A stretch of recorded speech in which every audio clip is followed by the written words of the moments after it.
Okay, good evening. Welcome to the Finance Committee, March 9th, welcome to the Finance Committee from March 9th, 2022. First, I'm going to read the remote participation plan. This open meeting of the Town of Auburn Finance Committee is being operated as a hybrid model under Chapter 22 of the Acts of 2022. For the public to join the meeting remotely by telephone, 1-786-535-3211 and access code 991-599-357. Or the public can join via computer at globalgotomeeting.com, join 991-599-357. All supporting material that have been provided to members of this body are available on the town's website. The public is encouraged to follow along using the posted agenda. As a preliminary matter, this is Ann Kavanaugh, Chair of the Committee. Permit me to confirm that all members and persons anticipated on the agenda participating remotely are present and can hear me.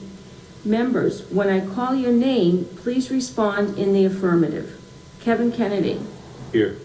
Ed Coleman. Here. Michael Marshall. Here. Patrick Jones. Here. Town and employees participating, when I call your name, please respond in the affirmative. CFO, Assistant Town Manager, Ed Kazanovich. Here. Okay. Please note that this meeting is being recorded by Auburn Cable Television, and please note that each vote taken in this meeting will be conducted by a roll call vote. So we're called to order. Tonight we're going to review and vote on fiscal 2023 budgets, operating and capital. We're looking at the Auburn School Department and Bay Path, and then the finance departments, and debt and interest, pensions and benefits. There are no transfers to vote on and no minutes to review.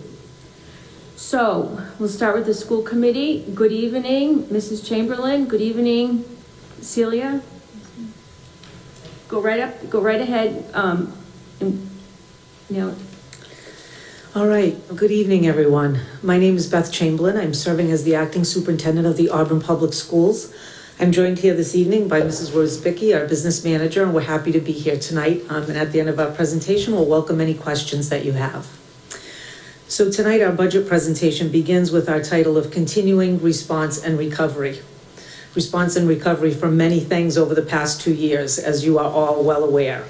And so we hope that what we share with you this evening is in line with the thoughts of the town. It certainly is in line with the goals that we have for our school district. This slide got a little funny on the bottom, so excuse that error. But we come to you again tonight to reinforce our vision for the next year in the Auburn Public Schools, and to note that we've had a laser focus on our goals, our mission, and certainly our core values. All of these came into play in 2018 and will continue to be reviewed so that we stay aligned with the goals of the school and are financially and fiscally responsible. This budget continues to reflect the strategic plan focused on our areas of teaching and learning, technology, health, wellness, and safety, transitions, and certainly community partnerships. Oh, did I go? All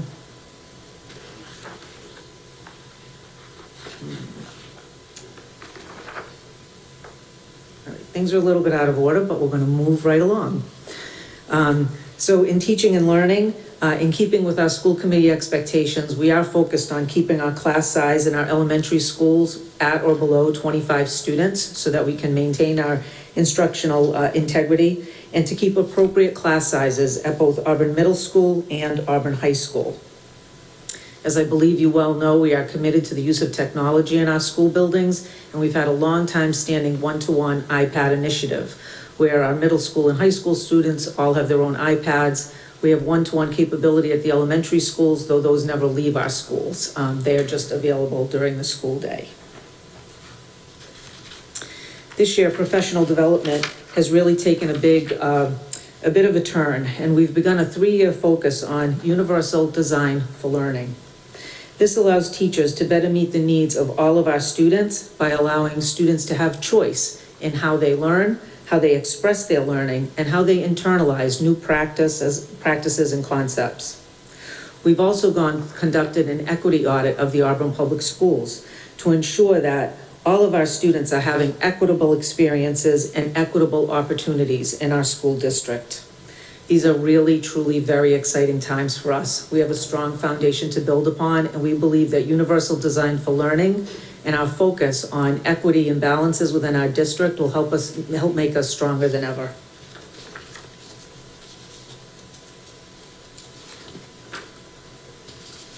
We continue to grow and expand our preschool offerings. Some of you know I'm also the preschool principal, and that program has grown tremendously, and we're very proud of what we offer to our integrated preschool students.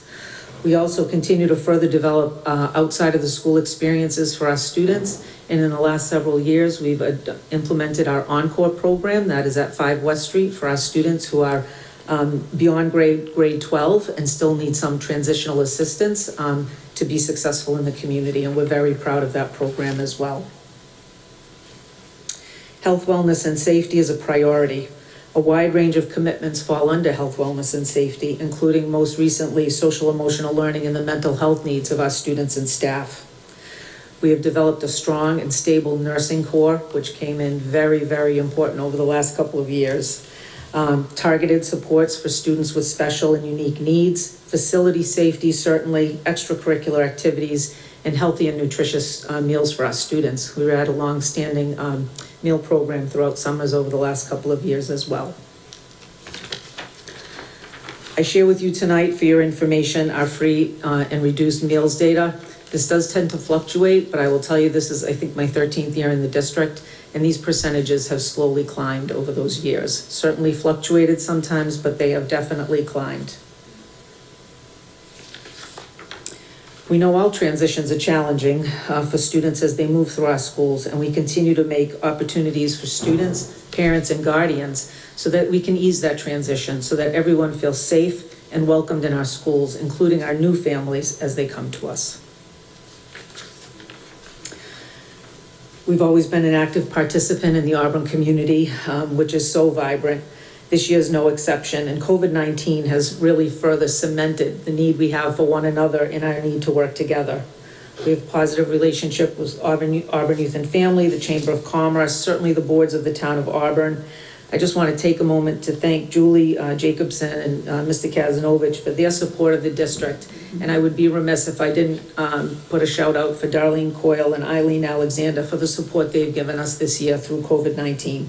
I could not have survived without them. So I share with you now some of the assumptions and projections that you'll find reflected in our budget.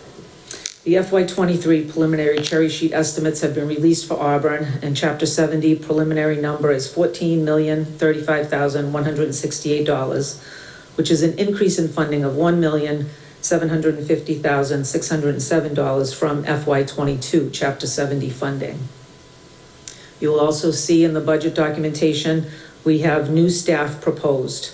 A 0.6 music staff member, a 1.0 ABA staff member, 2 one-to-one LPNs, and stipends for 2 assistant golf coaches for fall and spring. All positions proposed are due to emerging student needs to be successful. Our supply lines for all classroom supplies have basically been level funded from last year. We use the October 1 counts we use for students at each grade level for consistent data purposes. We have level funded grant monies that will move forward from FY22 for the 240 grant, the Title I grant, the Title IIA grant, as offsets are used to reduce the impact in the operating budget. We project the Medicaid reimbursement to be $100,000 as adjusted and approved at fall town meeting, while also the anticipating use of any carryover funds from previous years if available. Special education circuit breaker reimbursement is anticipated conservatively at 70% for FY23. And we will participate in the school choice program with current available seats at 100 students from only our middle school and high school. And that too has been approved by school committee. Instructional assistants and support ABA staff have been noted in their current assignment in the budget. There will be some movement of that. We try to really maximize the use of our staff, so we shift staff based on student need. They don't just always stay in the same school because that's where they were placed for a certain year. We move them along with the students. We continue to budget for 11 regular education school buses, making the assumption that the same number of students will ride, and we've had that for quite some time now. The FY23 bus fee will continue, as is currently in place, with $100,000 from the revolving fund being used as an offset in the budget. Continued offsets from revolving accounts, building rentals, satellite and galaxy, as well as preschool and athletic revolving accounts are used to offset costs.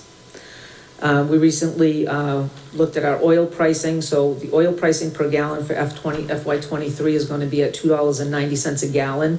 That was done with the French River Collaborative on behalf of the Auburn Public Schools, and that too has been accepted by the school committee. The current electricity contract ends in May of 2022, and we're working with the town on securing a price for the FY23 budget. Certainly things are a bit volatile right now in that regard. We continue to use our solar credits from the rooftop arrays at the middle school and the high school, and our projected offsets total $3,176,336, and that includes $545,440 from Assessor funds that are a one-time source funding for the district. Those are grant funds secured through the government. So in total, we're showing a budget increase of $881,673.88, which reflects a 3.15% increase. I thank you for your continued support, and certainly myself or Cecilia welcome any questions you might have. Thank you very much, Mrs. Chamberlain. So let me look to our members. Kevin, do you have any questions? I'll let the other members go first. Okay. Mr. Coleman? Oh, sure. Ed? Through the chair, I just had a couple of questions. On the oil, roughly $2.90 a gallon, is that locked in for the next year, or can that change based on? Cecilia can address that because she worked hard on that. It'll be locked in. We were lucky enough to secure oil this year at $1.69 a gallon, but we're locked in for the year for FY23 at the $2.90. How about on the, and I probably could have found it in the budget, but I was struggling. On the bus transportation contract, is that locked in for the next fiscal year? Yes, it is. We're in year 2 of our contract, and then after year 3, we have an option to extend for 2 more years. And no change if they have more cost because of gas, does that stay the same? We don't have a fuel escalator cost on our contract, so it's priced as negotiated, so. Okay. On the teacher or union contracts, is that baked into the budget? If the contract's not finalized, is there a line item for that? All of our contracts this year have been negotiated previously, so we were able to take and move everybody up on the with their salary scale for the FY23. The only contract that needs to be negotiated is the cafeteria, and they are not included in this budget. It's part of their own revolving fund. Okay. Just 2 other quick questions. Sure, I'll no be problem. quiet. Thank you. I think I saw on the slide 2,618 students. What was it last year? Is that an increase or a decrease, roughly? I think that's a small increase by perhaps what we would call small, maybe 80 to 100 students. Okay. And that comes and goes, and that, we're looking carefully at, we're watching our enrollment very carefully because that can impact our class size, so. And just one final question. Were there any rough numbers on how many teachers retired for the next year in terms of departures? Is that? I don't exactly have that number, but I believe there's 5 or 6. Yeah, I think there are 5 teachers, and we have 2 administrators, our director of pupil services, and one of our principals. Okay, great, thank you. Thank you. Patrick? Sure. Good evening, ladies, and thank you for coming in under the weather. I have a couple of questions. As you had said, to meet the emerging student needs, can you tell me if the school is back to where it was 3 years ago when staffing in full swing relative to prior to COVID? Because I'm just curious if, there's still a lag in your budget that you may have suffered from. Some school systems have had to make a lot of adjustments because of a lot of the impact of COVID, and I'm wondering if you find that, you're stable from that and you could say that you're restored from where you were a couple of years ago? Yeah, we didn't see any big major loss in our staffing over the last couple of years. The new positions that you see are really in response to student needs. So you're not replacing something that you may have pushed aside pre-COVID? No, we're Okay. not. So that ABA, that's in response to an increasing need of special education students at our preschool level. Okay. So it's really responding to the needs, as well as the LPNs that are noted there. We know we have students coming to us next year that are going to need that level of support. Sure. The other question has to do with transportation and busing. Are you utilizing all of the buses? I just ask because I'm one of those residents who's impacted by tons of parents driving their children. So are the buses really being utilized? And if they are, is there some way to contain the fact that so many parents are walking and driving their children to school? The buses are being used, and most of them are pretty full now that we're kind of going, we're working towards being past COVID. But a lot of parents, it's a personal choice whether they drive their children to and from school.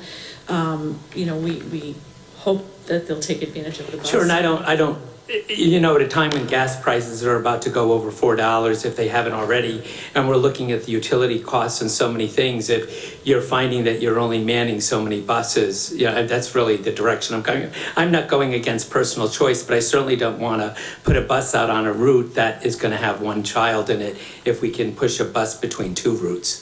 No, we have buses, our buses are pretty full. Great. The only level that I would say they're not as full would be the high school, because a lot of those students tend to drive as they get older. Sure. But our middle school are full, and our elementary.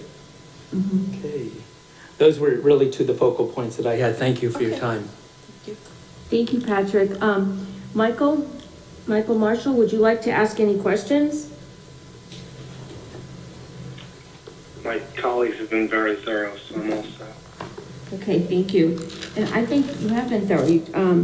My questions were about busing, so I'm almost surprised there's no, in the transportation cost, there's no fuel escalator, clause. That, great job negotiating that one, so. And I was wondering about, student numbers.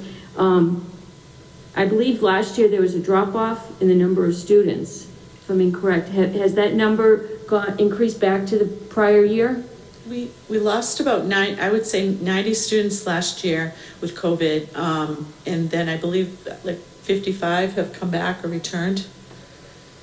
Okay, so then so they're pretty consistent then? So plus 90, all right. Okay, and that's it. I didn't have any other questions. I'll come back another day. Yes, sir. Yep.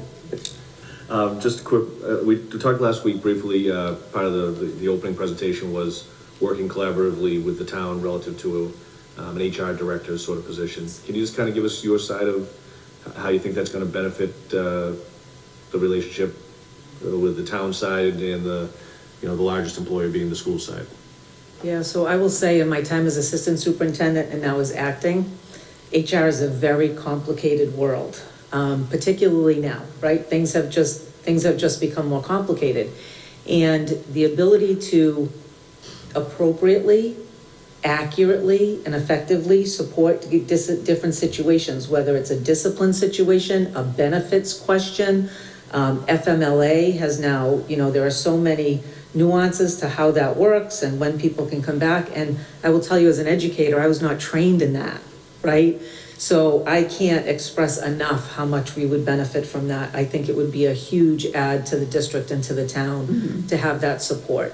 There are times that I have to call our attorney because I quite frankly don't know how to handle a situation, but I think if someone were more familiar with employment laws and those types of things, they could be that resource and I wouldn't have to reach out to our attorney. So it would be in full support of bringing a position like that on. I think it would be great. For myself, I'm wholeheartedly in support of that. It's refreshing to see both sides. I think we've seen this in my time, that the school committee and Mr. Kaznovich and Julie work very well together. I don't think that's always the case in some municipalities, two ships that run parallel and really never talk other than True. with the incoming. So that's great to hear that, you're willing to work collaboratively on that. Very You answered my question on the nursing. I mean, having two kids in the Auburn schools, you can't say enough about what they've done the last 2 years.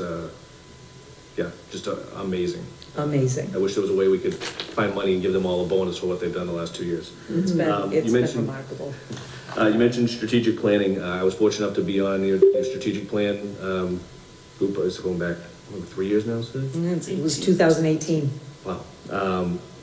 Did COVID derail some of those plans, and do you envision kind of getting that process back on track? And that sort of goes to my bigger question, are there things in this year's budget that sort of with kind of to get back to hopefully a sense of normalcy, and then programming and ideas and stuff, we may see some more asks next year or in coming years to kind of some of your wants? Yeah, so that's hard to project, right? We do need to revisit our strategic plan. Our work around equity and diversity and having our equity audit is, I believe, going to highlight some areas that we're going to have to improve, and that's a good thing. Do I think that's going to require money? I'm not sure of that. I think it may require us to look differently at how we do things and how we manage the people that we have. But I hope that we will revisit the strategic plan with the input of folks like yourself, so that we can make it so that it's effective. Now, I don't have a crystal ball. I will tell you that we have funded some positions with some grant funding, particularly around social workers, because we have seen a tremendous increase in the mental health needs of our kids.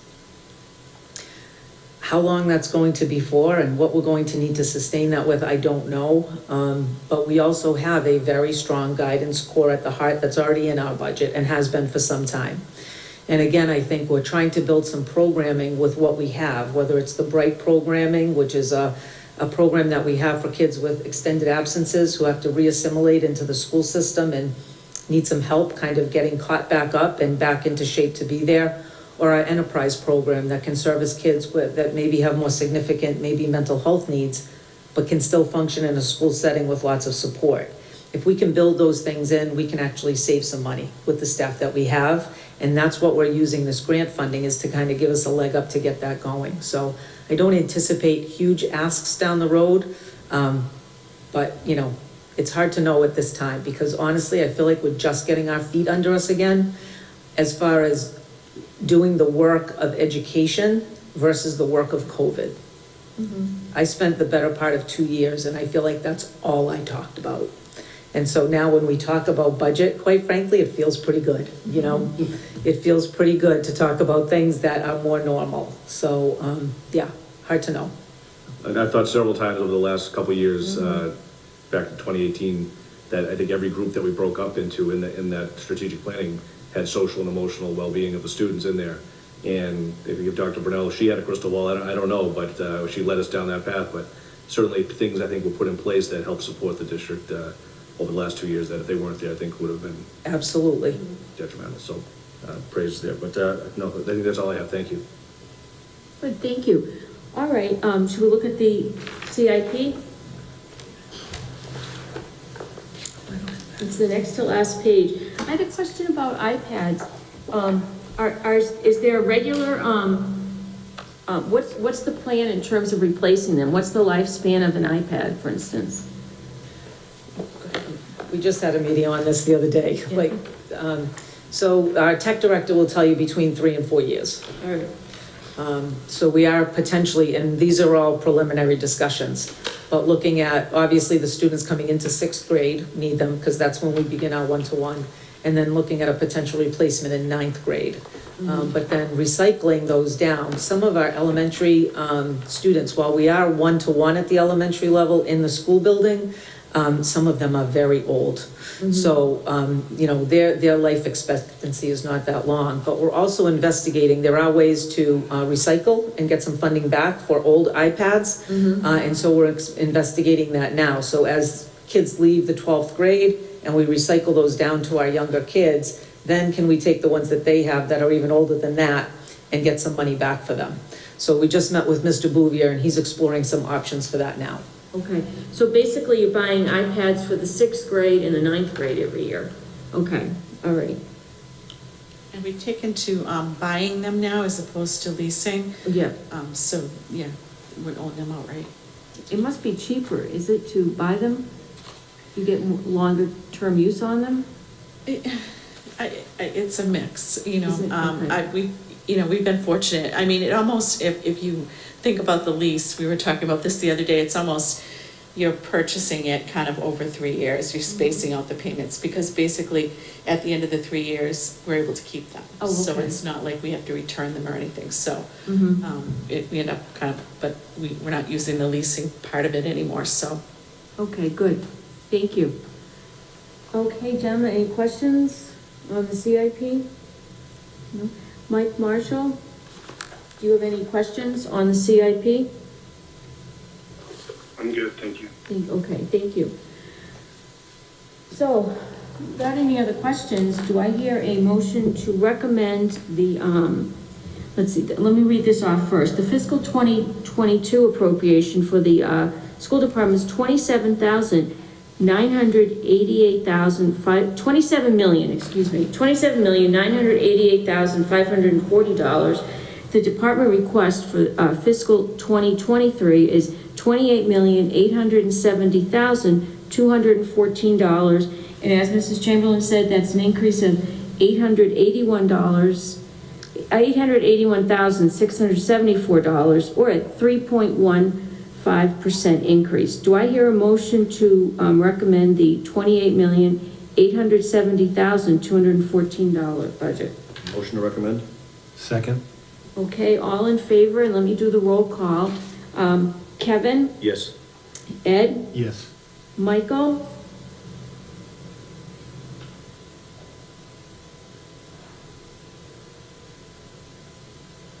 Sorry about that. Yes. yes, Mike, thank you. Patrick, Yes. and myself, yes. And any opposed? No. So it's recommended, and we'll vote, we vote on the CIP, towards the end of our meeting times, we voted it as a total. Thank you very much. Thank you all Thanks for your coming out support. in this Much wonderful appreciated. weather. Thank you.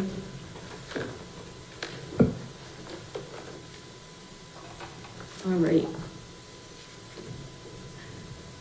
How do you do, Bay Path? So Ed's good. Do you have a presentation also? We do. Okay, good. So he'll get that set up. Just get out of here.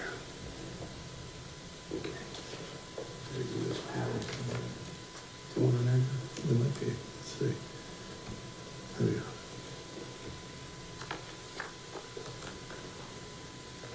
Oh, Trevor's there.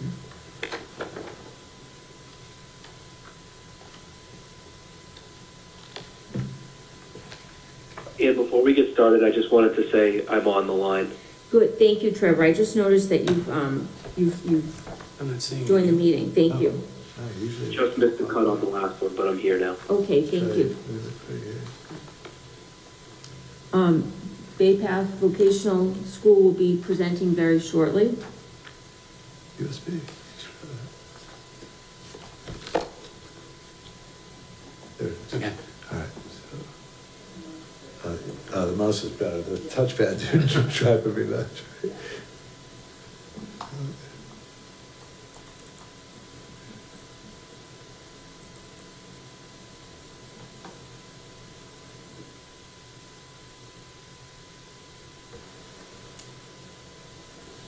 Here we go. All right, thank you. Okay.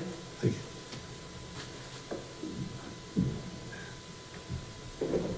Excellent, excellent. Good evening, I'm Kyle Brenner, Superintendent of Bay Path, and with me tonight is our business manager, Irene Hool, and our school committee representative from Auburn, Mr. Don Erickson, so thank you. So, our budget presentation for tonight, is based on the funding from House 1. Chapter 70 and 71 estimates are based on Governor Baker's proposed budget. The proposed Chapter 70 funding for fiscal year 2023 is $12,893,681, which is a $1,307,141 increase over our current funding. Our proposed Chapter 71 funding for fiscal year 2023 is $809,158, which is a $243,339 decrease from the current funding. These are the preliminary estimates, and we will adjust as it goes through the House and the Senate. Mr. Kesinowitz. So the impact on Bay Path here, we show that our fiscal year 2022 and our fiscal year 2023, Chapter 70 funding for 2023 is $12,893,681, and that's a $1,307,141 increase over last year. And minimum contribution is for 23 is $9,976,240, which is a $1,409 increase over last year. And the required net school spending for FY23 is $22.8 million, which is a $1.45 million increase over the current year. So FY23 total budget for assessment is $25,899,604. Member towns' assessments are at the minimum, and our budget includes debt service assessment of $1,561,753.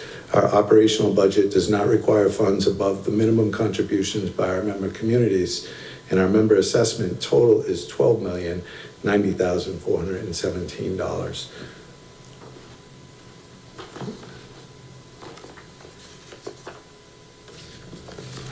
So FY23 total budget assessments is $25.9 million. Oh, no, I just went through that. It didn't advance. All right. Didn't advance. There we go. All right. Although assessments are at the minimum, it's important to note that the minimum contribution levels that each town must contribute have increased collectively by $144,409. And our member town's transportation assessment has been reduced by $234,995, and that reflects a contribution from a regional transportation reimbursement fund that we set up a couple of years ago. So the financial highlights are our Chapter 70 revenue is $12.8 million, almost $9 million. School choice assessment is $178,647. And our Chapter 71 busing aid is $809,158. We do have a sewer betterment fee assessed of $30,750. This is the last year of the sewer betterment fee, so next year, or the following fiscal year, that will come off. And we are using $50,000 from our excess and deficiency to continue to fund our OPEB liability. A little tough to see on this, but this just breaks down our operational budget. You can see the Chapter 78 at $12,893,000. Our school choice assessment is removed from that of $178,647. Our assessment for minimum contribution is $9.976 million. We have no assessment above the minimum, and we show our E&D $50,000 for OPEB, which brings it to $22,741,274. Transportation budget for next year proposed is $1.565 million. The Chapter 71 aid is $809,158. We apply our transportation reimbursement fund of $234,995, which leaves an assessment of $521,674 on that. Our debt services, our principal is $775,000, and our interest is $786,700, with a total debt service of $1.561753 million on that. And you see our sewer betterment fee there. So our total budget for assessment is $25,899,604. We remove the, and when we add in the school choice of $178,000, that brings it to $26,078,251. So our budget highlights. We'll be funding new textbooks for social studies. It's part 2 of a 2-year plan. We'll be funding new textbooks for science, and textbooks for 12 shop programs, as well as the necessary replacements that we have projected. Supply and equipment accounts adequately funded to account for the inflation. It is level funded, but we account for inflation around 6% for each one of those. Several equipment upgrades for our shops in advanced manufacturing, auto body, auto tech, computer-aided design and drafting, graphics, metal fab, and our web, which is computer programming and web development. For staffing needs, we're looking to add a full-time equivalent school adjustment counselor that's in alliance with our Student Opportunity Act program, and as our colleague said, the increase of student mental health and well-being on that. We currently have one school adjustment counselor, so that's a 1 to 1,200 ratio, and this will cut that in half. We're looking to add another full-time equivalent veterinary science teacher. That'll bring our new program in a partnership with Second Chance Animal Shelter to 2 teachers, and we can increase the enrollment for that program as well. Our electronic shop was down to 1 teacher due to enrollment issues. We increased enrollment in that, so we want to bring on another teacher and grow that to a full program as well. We included wage increases for our union and non-union employees, and our health insurance rates had no increase. If you see any increases, the budget increase allows for new enrollees in that based on our historical increases. Student supports, we have significant programming for our Student Opportunity Act for increased social emotional outreach and professional development. We have increased offerings for MCAS preparation and remediation, and we have increased offerings to help students that are struggling in their classes. So the FY 2023 freshman seat allocation by town is shown here. It's based off the capital population for each town. Auburn has 2,750. Grand total of all 10 towns is 17,687 students. That's Auburn's portion is 15.55% of the total enrollment or capital population, which equates to 51 seats of the 330 seats allocated for next year's incoming freshman class. And this is the foundation enrollment, which is students that are currently enrolled, and you can see all 10 towns for Bay Path. So we do see an increase of 19 additional students from Auburn next year, projected for next year. FY22 was 99, and FY23 is projected at 118 based on the 51 increased seats, or students allocated, not increased, which is a 19% change. And we're at capacity. You see that our projected enrollment for next year is 1,201 students. Right now we're maxed out space-wise in all of our academic classes on that. And we came to that with the addition of our veterinary program as well. So the foundation enrollment for Auburn Public Schools is projected at 2,425, and for Bay Path, 118, which brings the town of Auburn's foundation enrollment to 2,543 overall, which is a 23-seat increase over the current year. These numbers here, the required local contribution, are right from the state's website. So the current year, FY22 required contribution is $16.57 million, municipal revenue growth factor of 4.12%. FY23 required local contribution is projected at $17.256 million, with a shortfall in local contribution of $165,735. When added in, that brings the required local contribution for FY23 to $17.422 million on that. And down below you see Bay Path's portion of that based on the percentage rate of 6.91%, equates to $2,247,003. Added to the town of Auburn's foundation budget, that brings the grand total foundation budget to $32,499,000. Again, this just shows the total required contribution is $17.422 million. It's spread among the districts, being the town of Auburn as well as Bay Path. Our share is 91%, and again, it reflects the FY '23 required contribution of $1,204,547, which is a $199,389 increase over last year. Again, small chart, Dean Ikabuchi, our former business manager, included this last year, and many of the towns thought it was useful to see the school-age student enrollment over the past several years, with a one-year change of 68 students for Auburn.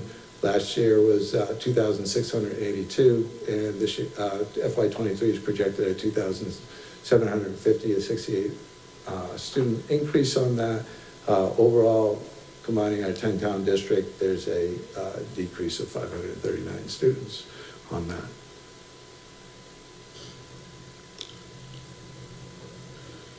So the statement of assessments on this for all 10 of our towns, at the top it's highlighted for Auburn, the minimum contribution of $1,204,547. The population as of October 1st is 118 students, which brings the ratio of 9.83 of the total 1,201 students. On that, that's used to allocate the share of transportation assessment, which was from one of the first slides, $521,674. So Auburn's share would be $51,255. The capital population of 2,750 equates to 15.55% of all 10 of our towns. And that's how we do the debt service and capital improvement costs. The debt service of total of $1.561 million. Auburn share is $242,824,000, and the capital improvement, the sewer betterment fee of $30,750. Auburn share is $4,781, bringing the grand total for Auburn to $1,503,407. And this is a comparison of the minimum contribution, transportation debt services over FY '22 with the percentage increases on that. So for minimum contribution was a 19.84% increase of, equates to $199,389. Transportation, a $24,649,000 increase. Debt service, $12,588 increase, in capital improvement, $255 increase, for a total assessment of $1,503,407, is an increase of $236,881 over current year, which is an 18.7% increase. Any questions? Thank you. Thanks Sure. for the presentation. Gentlemen, any questions? Ed? I had a question. Whenever I look at, and thank you first for the presentation, Sure. really detailed, makes it a lot easier. I just had a question that's more maybe just for my own understanding. I always look at the total budget divided by number of students. And when I look at, I don't know if this is more for Ed, but when I look at Bay Path, about 26 million, 1,200 students. And then I look at the school department, 29 million, a little more than double the number of students. Is there an estimate of how much of the school budget is funded by the municipal side, like the pension benefits and debt? I was trying to compare like the average cost per student between Bay Path and the schools to kind of understand it a little bit better. Just roughly, not. Yeah, it's a very complex formula, as Kyle had shown. I mean, there's a municipal wealth factor that comes into the calculation, its ability to pay. When you do a straight calculation based upon the enrollment of the member communities, Yes. you're gonna see a disparity between what Auburn is paying and what like Southbridge is paying, because we're a wealthier community and our ability to pay is much greater than other communities. I mean, because it seems like the cost per student is reasonable. When I just do a quick number, the Auburn assessment, maybe like 12,000 or so per pupil, and then in the Auburn school I think it was like maybe, and I'm just rough, maybe 12,000 or so. But that doesn't include the pension benefits and the debt. So I didn't know if maybe in Bay Path, because it's older kids, trade, maybe the cost is more expensive. Yeah, so that's Chapter 74 funding. Okay. So on average, don't hold me to this number, but it's about $4,000 additional to educate a student in vocational education than it would be at Auburn High School due to the teacher ratio in the shops, small teacher, and the sheer cost of the capital equipment investment. Okay. And then the ongoing, every time you weld a rod, you can't, you get that back. So, right, equipment and supplies. So on average, Chapter 74 funding is higher than it would be for. Okay. That makes sense. Just one other quick question. On the transportation assessment, is that frozen in the sense of if the transportation, the cost of fuel goes up, can that increase, or is that locked in? So I believe that's locked in for us for next year, and I'm looking to our business manager on that one. But I think you need the microphone. Yep.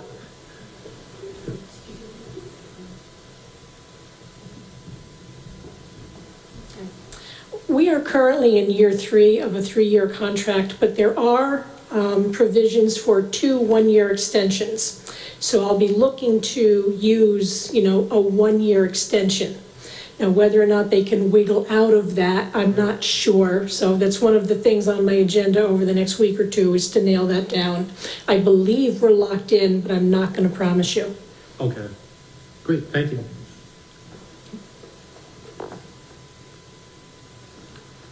Thank you, Mr. Coleman. Kevin? Mr. Brenner, can you just explain sort of terminology-wise, you use the term foundational enrollment. Is there a difference between foundational enrollment and actual enrollment?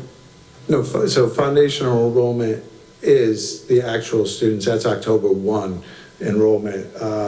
And the capital population is school-age children. So our district agreement, now I gotta remember it correctly so I don't misstate it, but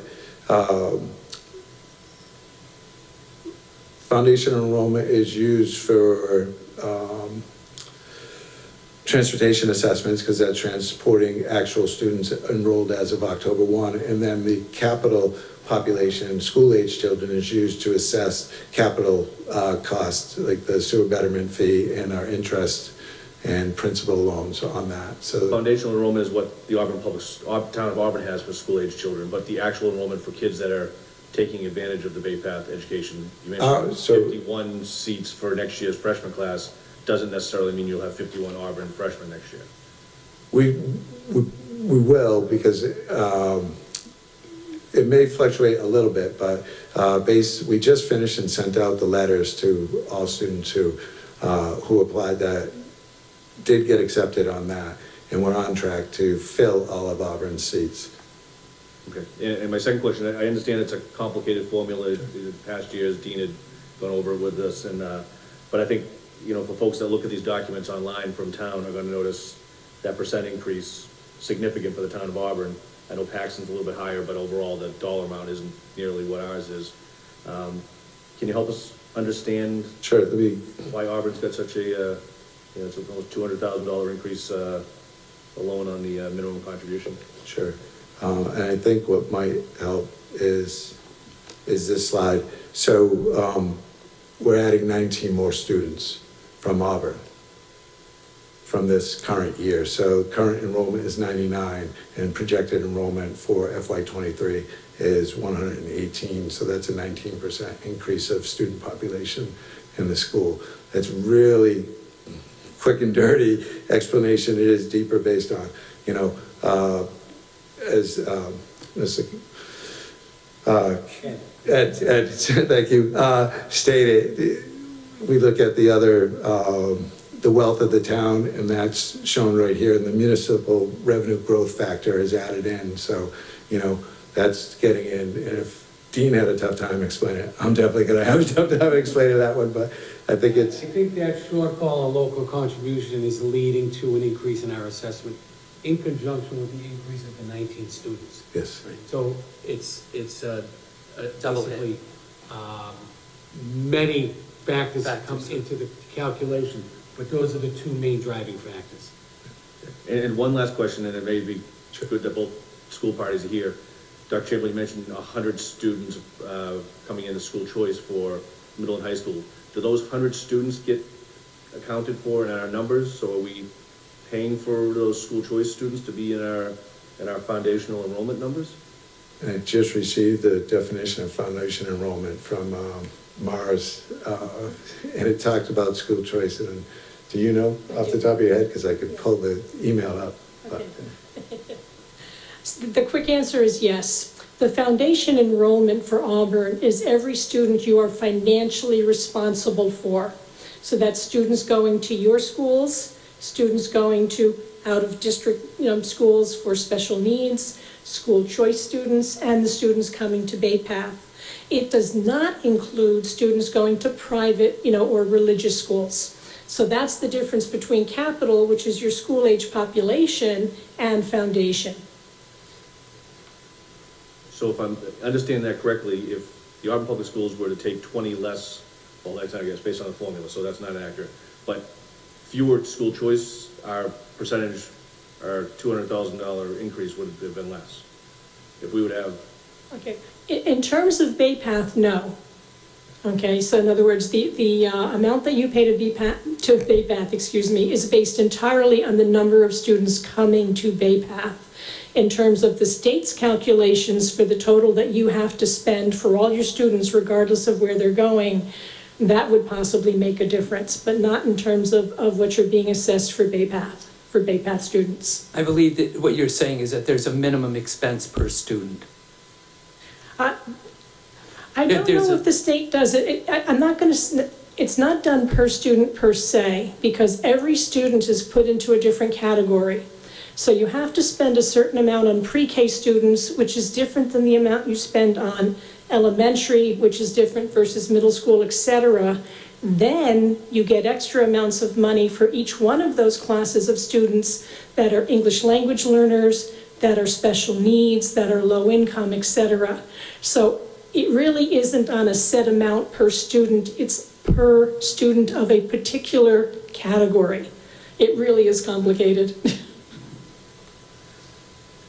okay, thank you. I guess just as a comment, I would just hope that maybe we collectively look at that to ensure our ratio of school choice kids that are coming in is not adversely affecting us in another budget area that we may be, in another area. So that's all. Yeah. If you have school choice students coming in from other towns, that's a plus. So what you're looking for is to have your school choice students coming in exceed your school choice students going out, because that's a net increase in dollars to you. Okay, so when Ed, I'm sure, has those numbers, when he looks at the budget, he's always hoping that that's true. No, I understand we don't have kids opting out to go to other districts, I mean, due to the strong district that we have. I just want to ensure that the formula isn't being adversely affected on the Bay Path budget because we're taking in, we're such a popular location for kids to come in, that's all. no, but if I read it and Yep. you refresh me, tuitioned in students, school choice coming in, are not calculated because you don't have the financial responsibility for them. The sending town does, so they're not calculated in. So they're not part of foundation. So there's two school choice. The school choice out is foundation enrollment. School choice in is not for you. It's for the town that's sending them to you. Thank you. Yep. That's all I have. Okay, thank you. All right, let's see, Mike Marshall, do you have any questions for the superintendent? I'm all set, thank you. Thank you, Mike. And Trevor, do you have any questions for the superintendent? No questions. Okay, thank you. Yeah, I yes. do. Oh, I'm sorry, yes. go That's ahead. right. I think this may complicate it, but for me, I hope it'll simplify it. But recently, some vocational schools have had a shift in their in-district and out-district ability. So did Bay Path have an in and out of district change? I'm just curious how all of a sudden I mean, it clearly says 20 people aren't in Spencer. So did that open the door so that 19 people from Auburn could go in? So Because you're at capacity. So when you say in-district, we're only taking in-district students. So we have a waiting list of in-district students, so we don't take any. Right, exactly. So school that's choice. my point. So there isn't that there's a shift, is that the waiting list with in is so large, and we're in district, that we get the rite of passage. Right, so I don't understand the rite of passage. So if we, Meaning that we're gonna be, you're not gonna take out of district Right. students. That's No. rite of passage. Right. So you don't have a quota within district or the 10 communities. We do You have a have series of communities that have the ability to go before others.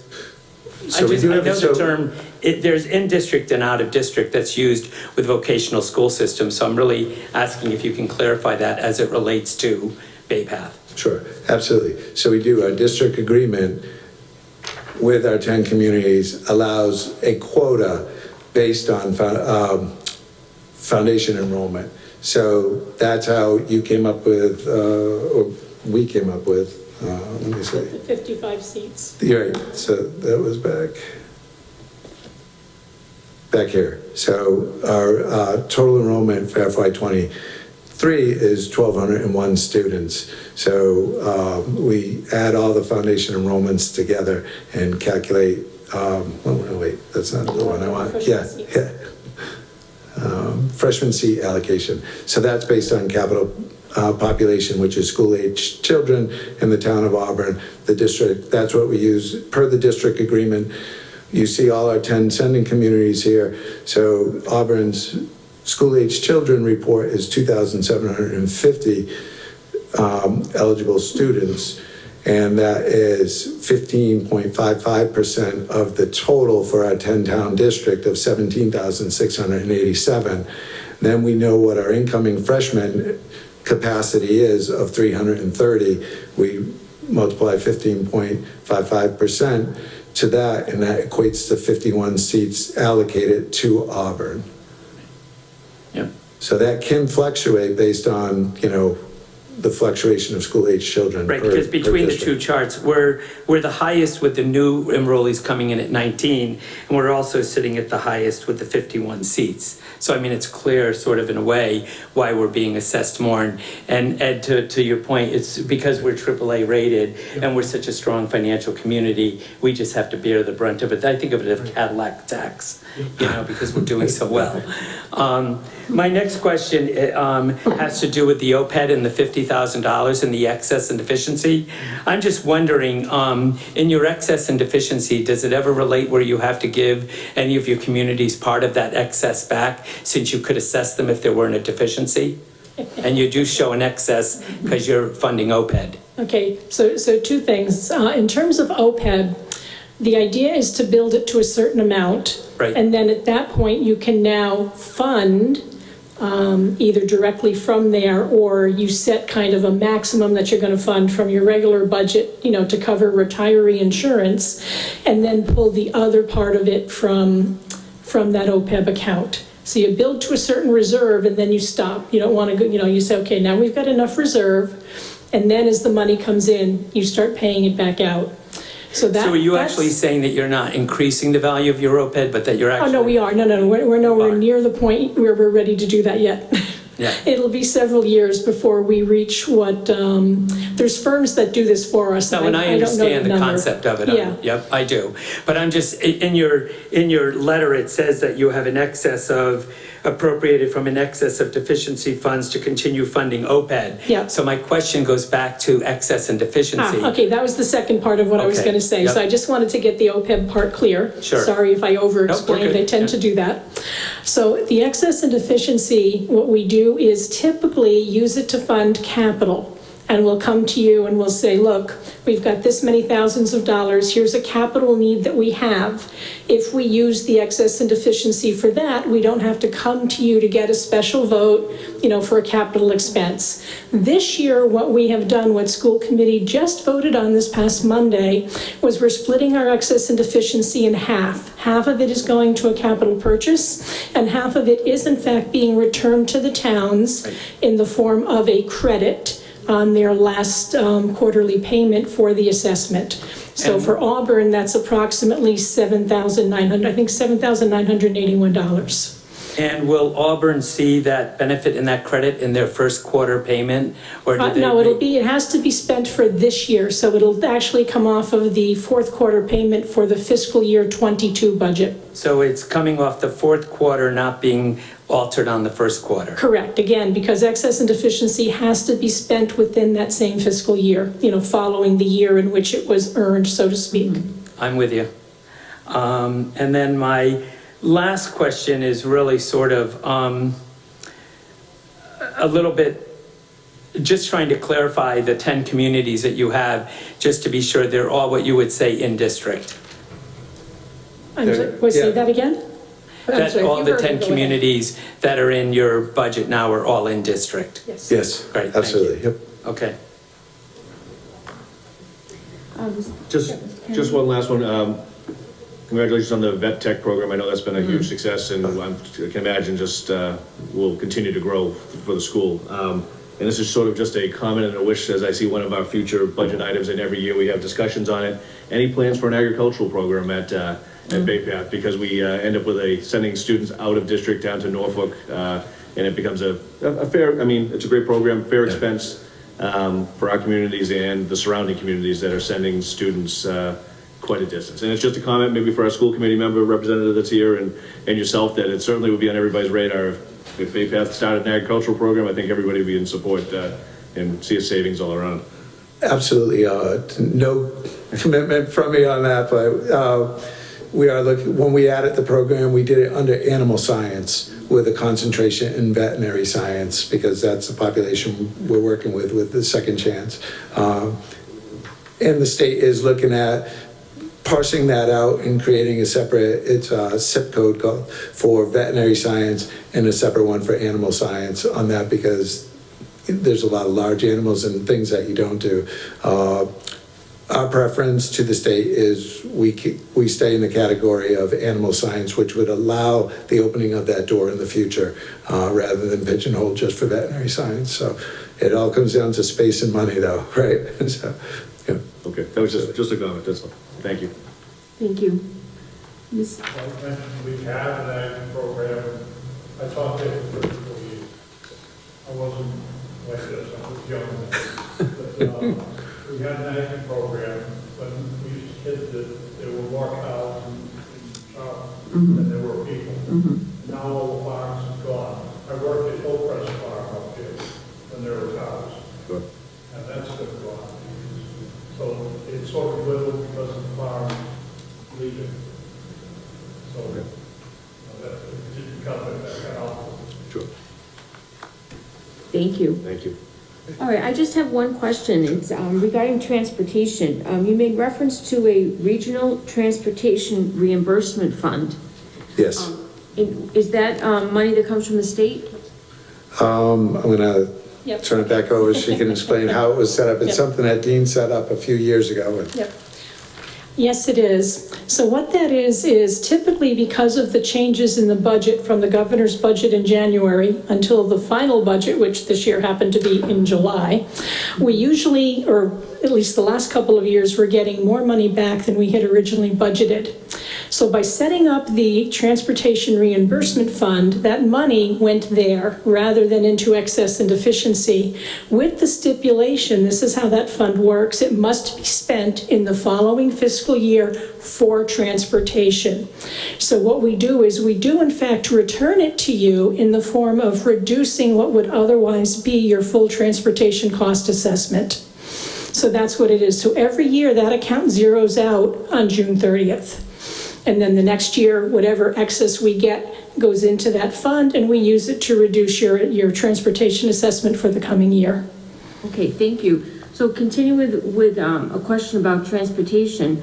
I've noticed on the breakout of the 10 communities that every town is basically a double-digit increase in transportation. And if we're still in the middle of a contract, why is that happening? So if you have it, you can explain it. Yeah. It was a significant. It's because of the decrease in the amount of money in the Transportation Reimbursement Fund. The state is reimbursing at a slightly less percentage, and they base it on the amount that you spent the previous year. So for fiscal year 20, okay, For fiscal year 20, we had a much lower cost because we didn't send anyone to school at all.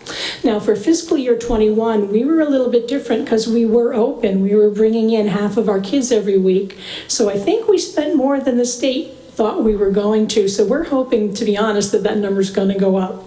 But that's why there's the big change. Okay, we had a huge decrease. One of our years, we had over $400,000 in our transportation reimbursement fund. In fact, this year we have that. Next year, if everything tracks exactly as forecasted, it would only be $234,000. Okay, thank you. Thank you. All right, any other questions? Mike and Trevor, do you have any other questions? All set. I'll sit, okay, do I hear, let's see, let me read these first. The fiscal 2022 appropriation to Bay Path, $1,262,707. This year's request for fiscal 2023 is $1,503,407. That is an increase of $240,700 and 19.06%. Do I hear a motion to recommend the number? Motion to recommend? Second? Thank you. So let's do the roll call. All in favor? Kevin? Yes. Ed? Yes. Michael? Yes. Patrick? Yes. Trevor? Yes. And myself, yes. Any opposed? No. Okay, thank you very much. Thank you, Mr. Brenner, for coming in. Ms. Hool, thank you. Thank you. All right.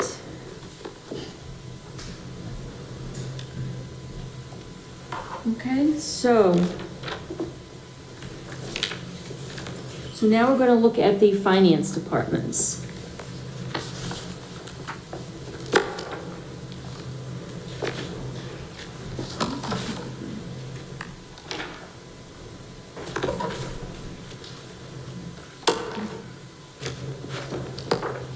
Thank you all for coming in tonight. Thank you. Bye. Try Appreciate safely. that. Yeah.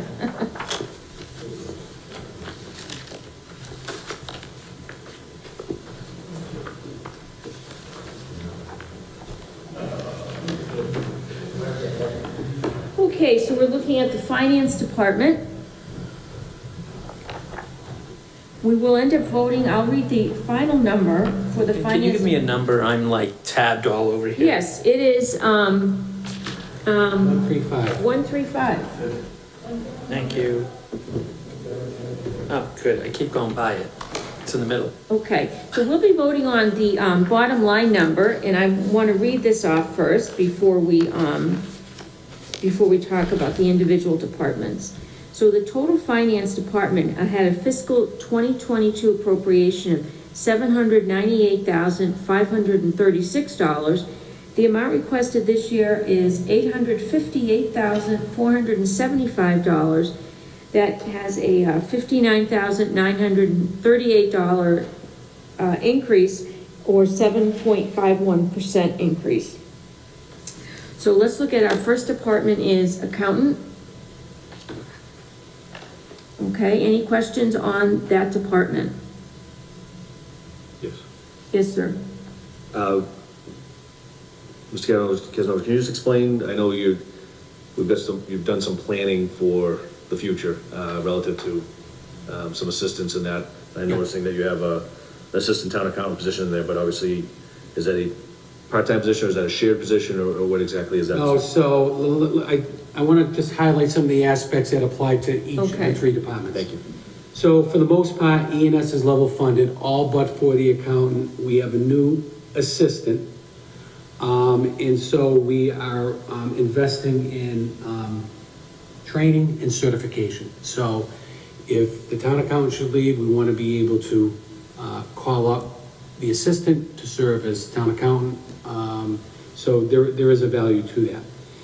When you look at the assistants in the accountant's office and in the treasurer's office, those positions were appropriated under clerical. We stripped them out. They're not clerical positions. Clerical positions are union positions. These are bylaw positions. their assistants, they should show separately.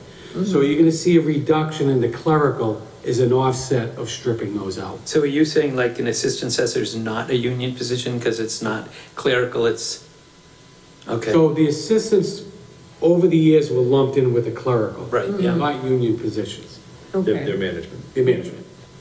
So we wanted to delineate those. And so we made a bump in the assistants positions because, first of all, there were clerical positions, believe it or not, making more money than the assistants positions, and it created a problem.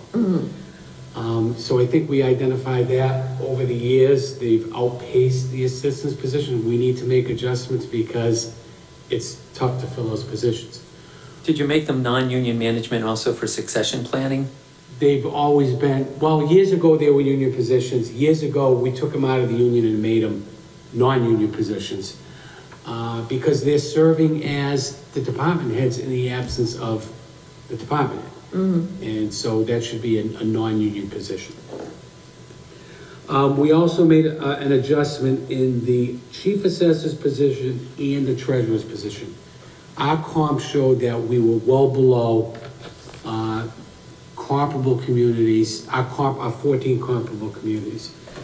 As a matter of fact, we were concerned that we may lose, especially since COVID, and these positions have really taken off, and they're paying a lot more than what Auburn is paying, even at the adjusted salary.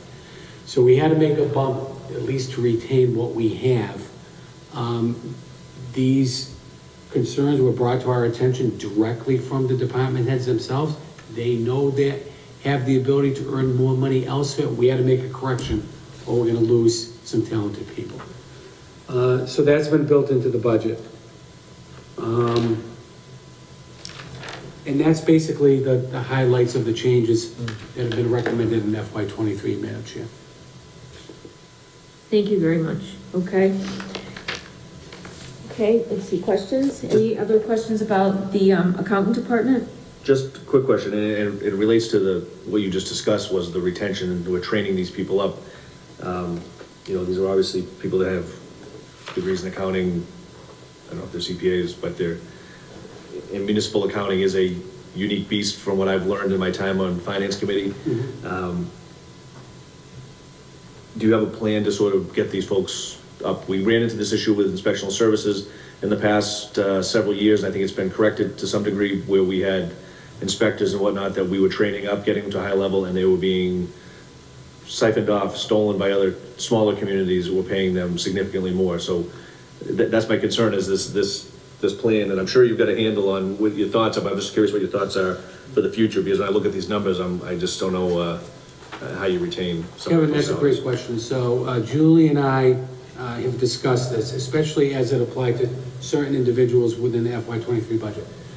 We fully intend to do another salary survey, kind of bring that up to date, and to show where we are placed with other communities that we identified as comps. I think a good indication of how much these positions are needed, if you just look at the MMA website and look at the open positions, it's overwhelming.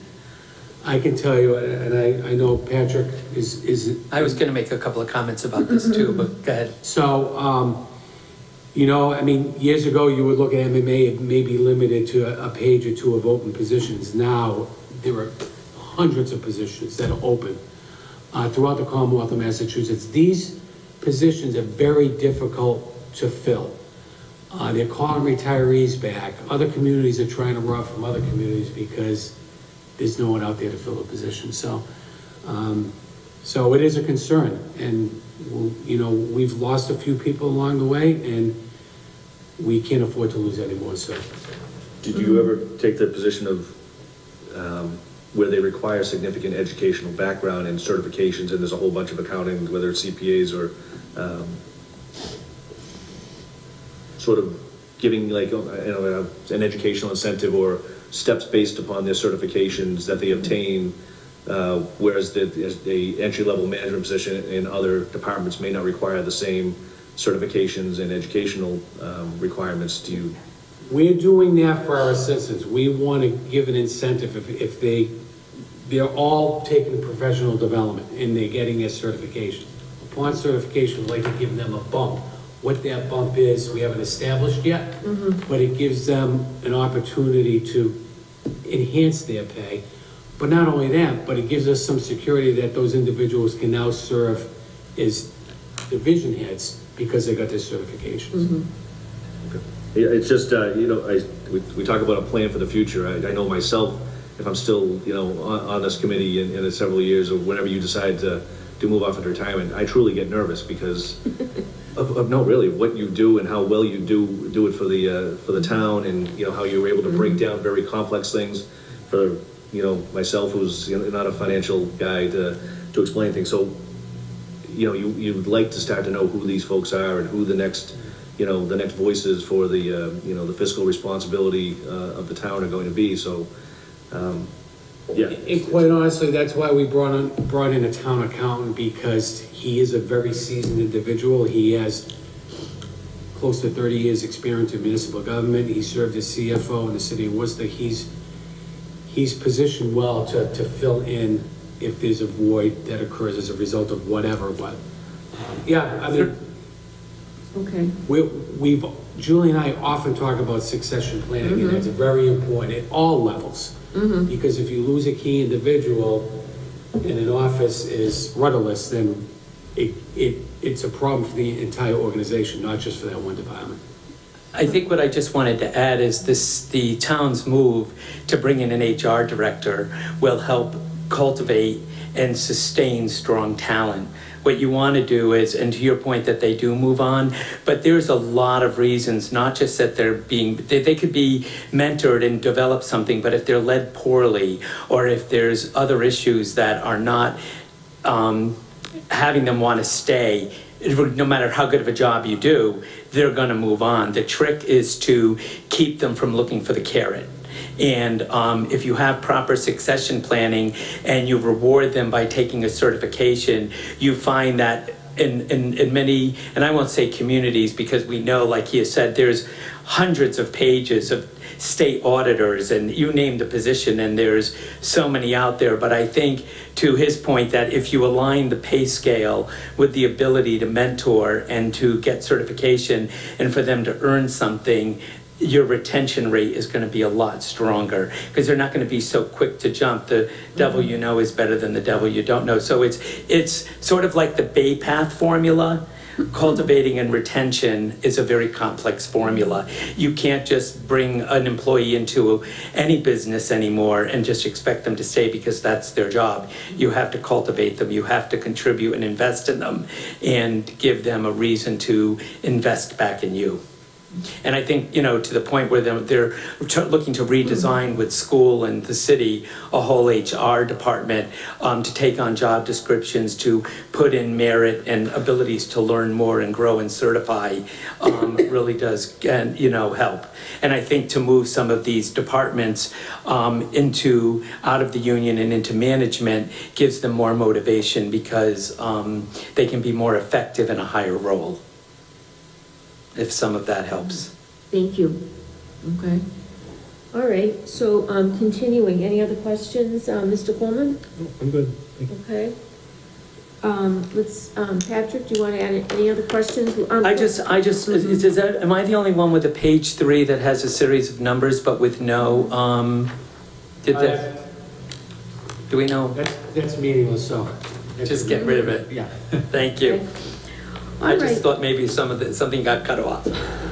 All right, so I'll ask our members who are participating remotely. Mike, do you have any questions for Mr. Kazanovich regarding the Finance Department budget? No, I'm all set. Thank you. And Trevor, do you have any questions for Mr. Kazanovich? No. Thank you. Okay, I guess my only other question, Mr.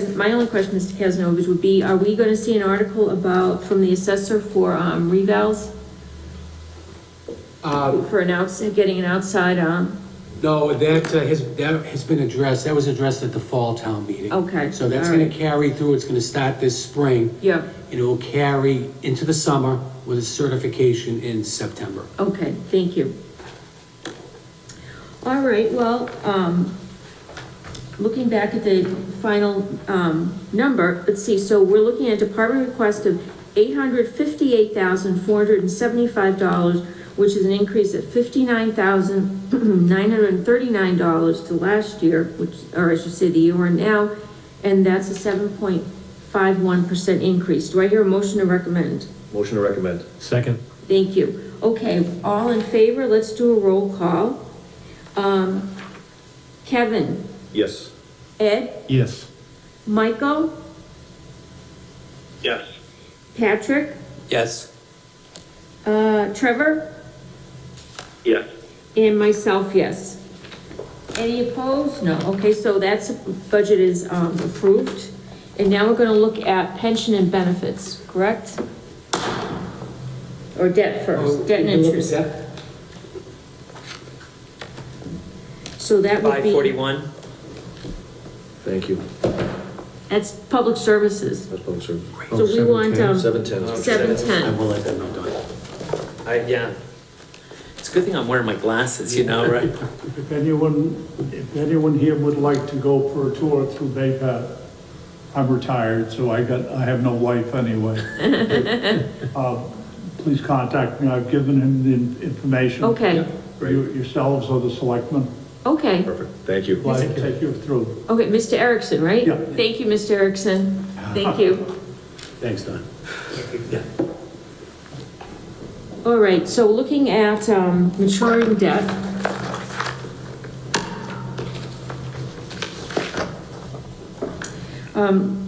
The fiscal 2022 appropriation maturing debt, $4,043,015. Department request for this year, $4,393,379. That's an increase of $350,364, or an 8.67% increase.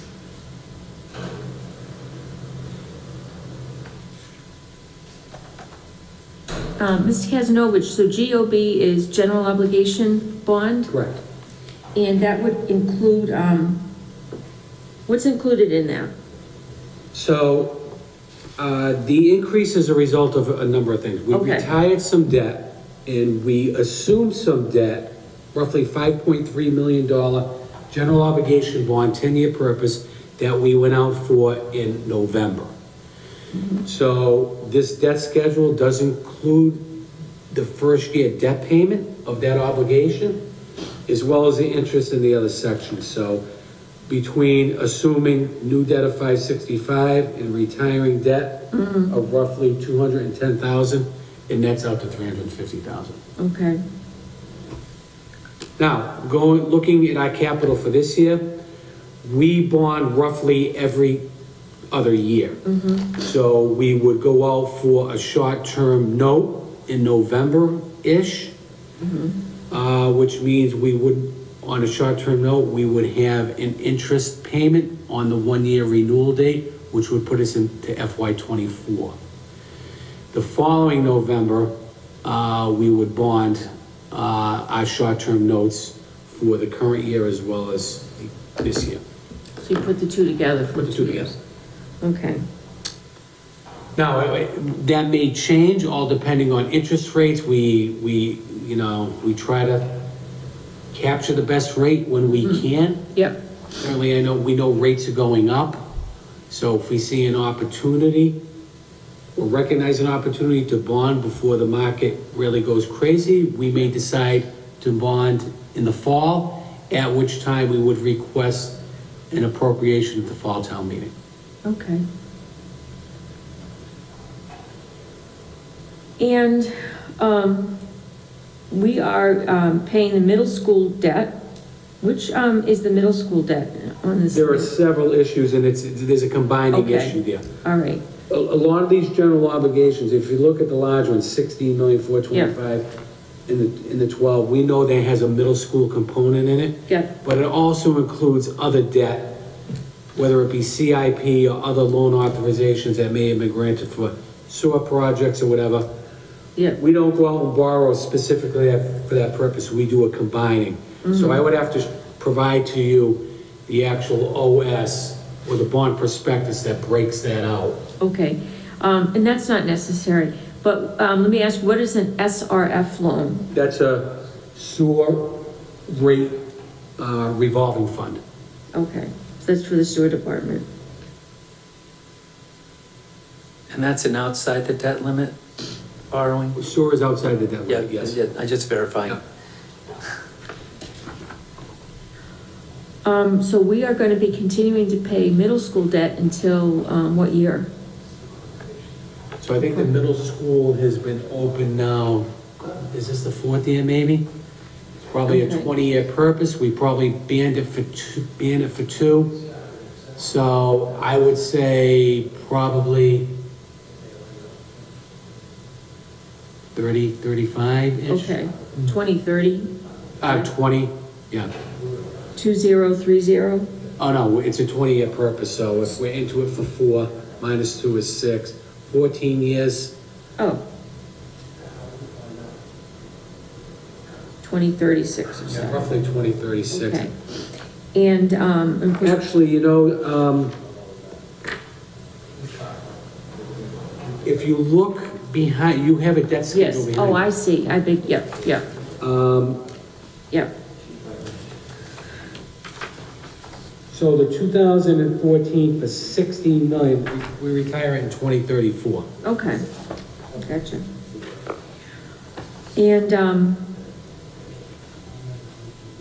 And the high school, will be paid off with its last payment fiscal 2024. Correct. Wow, 2024, you said? 2024, yeah, is the last, so we're gonna pay for 2023 and then pay for 2024, and then the high school And will they'll be want to paid off. build another one. Public safety building. All right, so, and let's see, any questions about the, maturing debt? I have a question. Patrick? I'm just curious, in the summary page here, on this one, is it possible, or on one of the other schedules, sort of at the beginning, I was looking at this and it wasn't clear to me if the actual mature date was part of, see where it says 2014 to 2024? Right. Is that the actual mature date, or is that just That's the term of the a bond. term of the borrowing? Yeah, So each one of these, it's right at the very beginning where it says date issued. It's the date of the borrowing and the date of the payoff. yes. Just clarifying, great. Yep, Because I noticed in some places it went out only to 36, and I thought I saw one that it says 28 now that I look at it. It doesn't say 38. Okay, all right, didn't want to thanks. assume. Thank you, Patrick. Kevin, do you have any questions? No. Okay, and, Ed, do you have any questions? No? And, for our members, participating remotely, Michael, do you have any questions? I'm all set. And Trevor, do you have any questions about the, maturing debt? No. Thank you.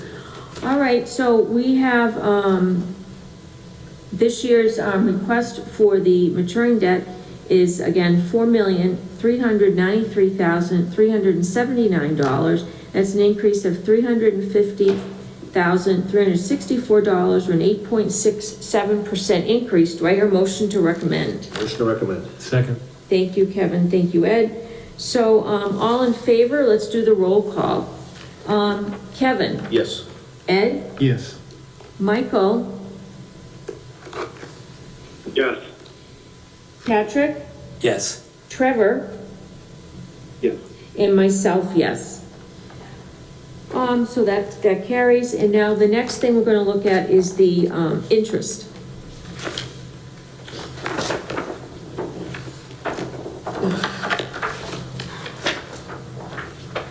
So the fiscal 2022 appropriation for the interest, line was, $1,115,994. The department request for this year, $976,356. That's a reduction of $139,638, or a 12.51% decrease. Do you want to address this, Mr. Kazanovich? Make any Sure, so I want to comments? refer you back to the maturing debt section with that amortization schedule. You're going to see the breakdown of the interest by purpose that ties into that number. Yep. Just as you did see, and they're highlighted in yellow, I highlighted in yellow. It highlighted, yeah. So that's the purpose, and those are the interest obligations for the bond issue for FY '23. Okay, thank you. Good, thank you. All right, members, any questions? Just Yep. quick math question. So I'm looking at that amortization schedule for the subsequent year, so we will see if we, are those numbers we'll see for next year, or because we may have? So if you look at that schedule, Yeah. FY '24, provided we do not bond any additional monies, although there may be a short-term interest payment, all depending. That should go down to $792,000 in FY '24. But potentially you said every other year, so the 25 year, we potentially could be bonding on the same schedule, so that one could go up. Yes. Yeah. Thank you. Ed, any questions? No, I'm good. Patrick, any questions? I'm good. Good. All right, so let me ask our members who are participating remotely. Michael, any questions? No, sir. And Trevor, any questions? No. All right, thank you. So the department request is $976,356. Do I hear a motion to recommend? Motion to recommend. Second? Thank you. So let's do a roll call. All in favor? Kevin? Yes. Ed? Yes. Michael?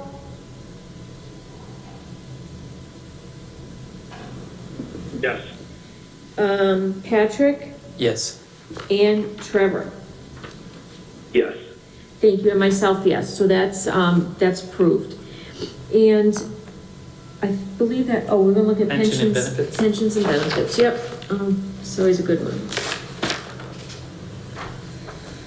All right, fiscal year 2022 appropriation, $12,764,972. This year's department request, $13,566,218. That's an increase of $801,246, or an increase of 6.28%. Mr. Kazanovich, do you want to talk about that one?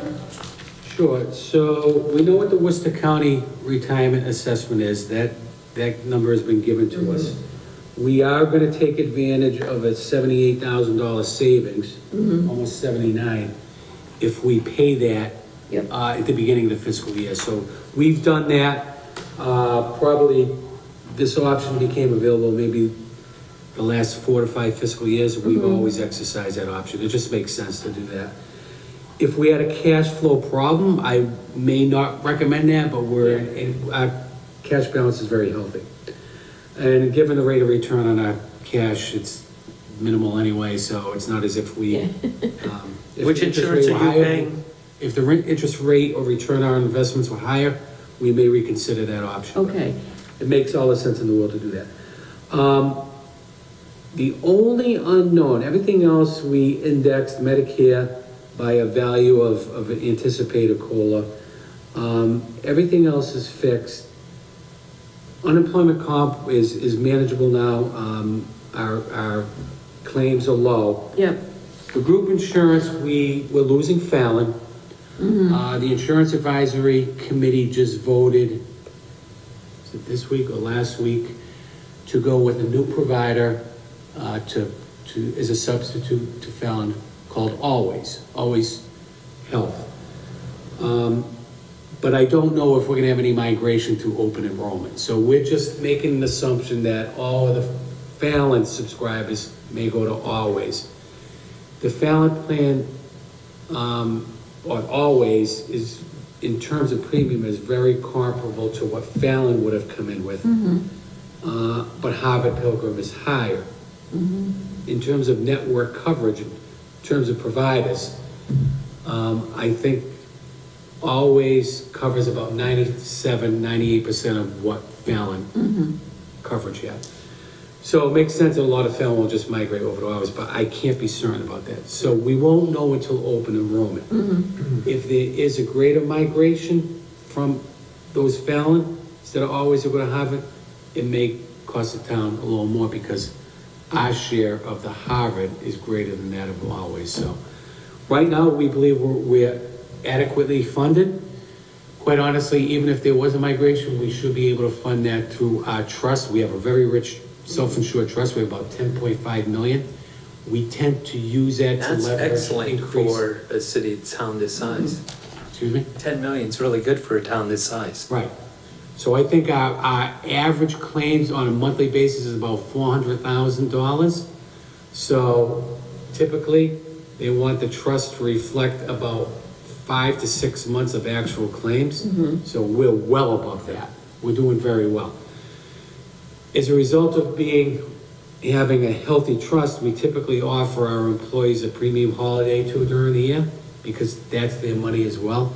Towns, of that trust, roughly 75% of the towns, 25% of the employees. So we try to give back to the employees as well as trying to minimize that increase on an annual basis. So I think we have some flexibility if the numbers don't pan out as we identified here. Okay, so I have a question. So are we offering two plans then to Yes. our, okay. And I know Fallon is it's focusing on their senior, Correct. senior citizens, and their plans. So they do have an option, Harvard Pilgrim or Fallon, or, Always. All right, any questions? Harvard Pilgrim's merging with Tufts, so they're in a 2 to 3 year merge to going to .32. So you're aware that Harvard's not going to stay Harvard, or is it an offshoot of Harvard? No, we had a bid from HPI, which is an offshoot of Harvard. Okay, So it's HPI, it's not directly Harvard. right. Okay. Okay, and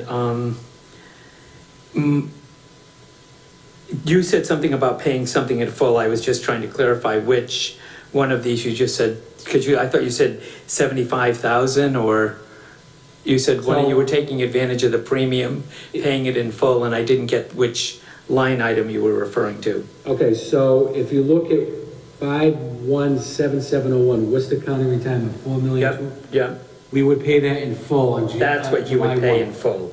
Okay. And that would reduce the balance of the trust down to about 6 million?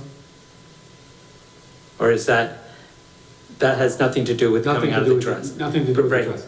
Okay, That's for the, retirement, just the, Right. non-health insurance. Yep. right. And that, and because you'll pay, it's probably what, if I hear you correctly, what you're anticipating is that it's going to be more, but because you're gonna pay it in full, Yes. that's gonna be the amount. Mm-hmm. So that's what we're recognizing, that it Right, could it'd be be like 4.6 million or something. I don't know if you Just get if you add 78 to the 4,279,000, that's what our assessment really is. 78. Okay, 78,000. That's a good sized credit. Do we get any credits for any training or anything in general liability or any of the other, do we get incentives within our healthcare or anything like that our employees can go for, like, gym memberships and, check reimbursements back into their pocket? Yeah, there's a Get Fits program that allows an individual annual reimbursement of $400 if they're a member of a gym or they're some health type. It's an annual reimbursement of 400? Yeah. Yeah. And that's through Fallon That's through currently, right? Fallon. Yeah. So when you go to Always Health in Harvard, HP1, are they gonna mirror that benefit, or will you lose it and have I to don't know regain? about the health fits, but I know we get a reimbursement on prescription drugs Yeah, on a quarterly basis from Always. yeah. We estimate that maybe $200,000 to $300,000 a year, and that we would work back to the employees by offering premium holidays or things of that nature. But it's also important to realize that the increase in healthcare is partly due to all of the pharmacy. That's a big chunk of all of the increases. So the fact that we have the pharmacy benefit is good. Okay, Thank you. Thanks. Kevin, question? Just, I think we keep coming back to this potential HR study and an HR director.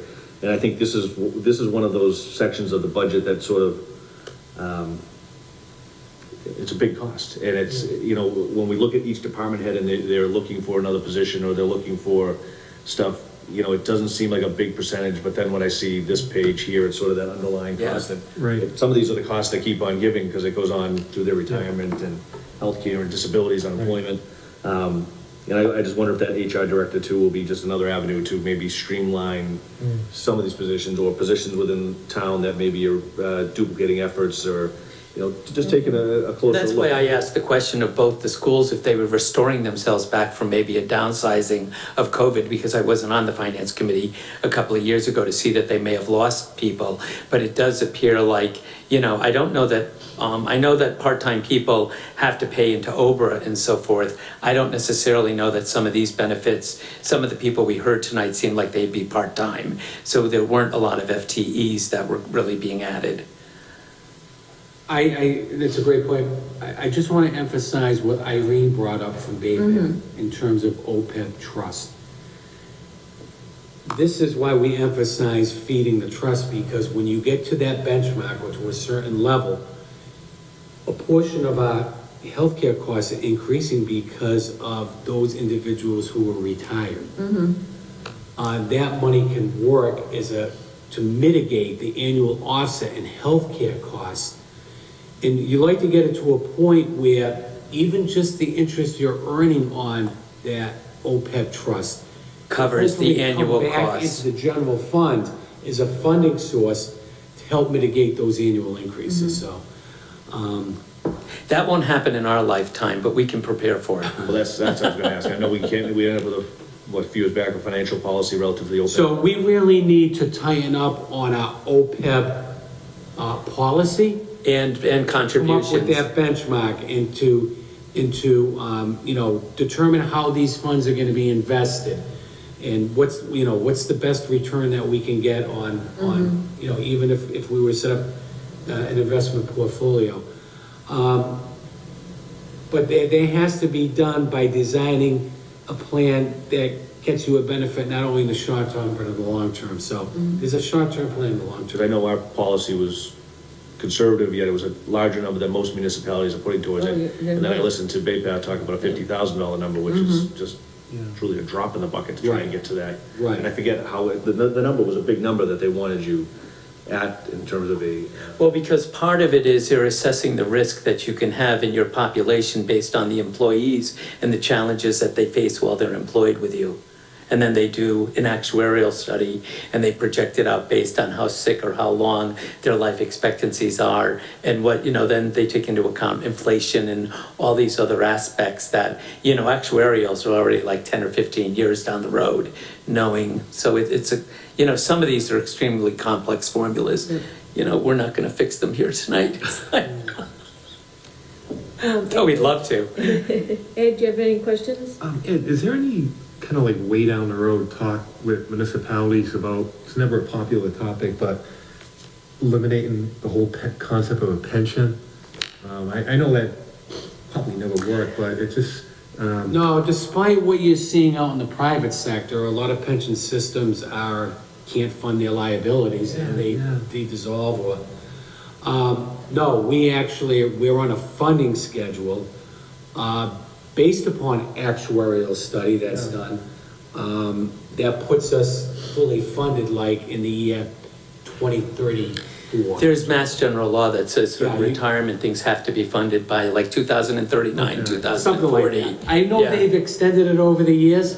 But they want to see you working towards it. Yeah.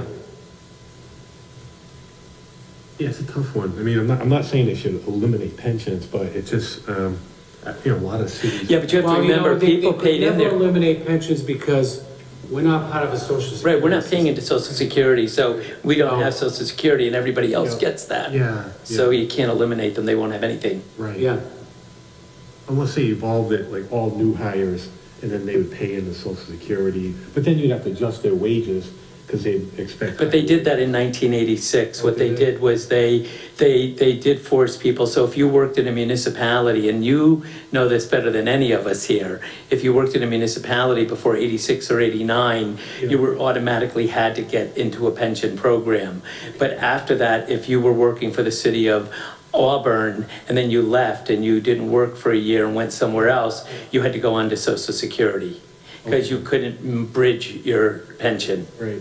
And new employees are paying a higher retirement contribution than older employees, am I correct in that? Yeah. Yep. Okay. Yeah. I pay 8 or 9%. Right. Guys coming on now pay 12 plus a factor. So Yeah, I there's- think the pre-1976 employees, and they're probably all out of the system now, Yeah. they were paying 5%. Wow. After 76, 7, and then in the early 80s, I think it went to 9%, then 9 plus 2%. Yeah.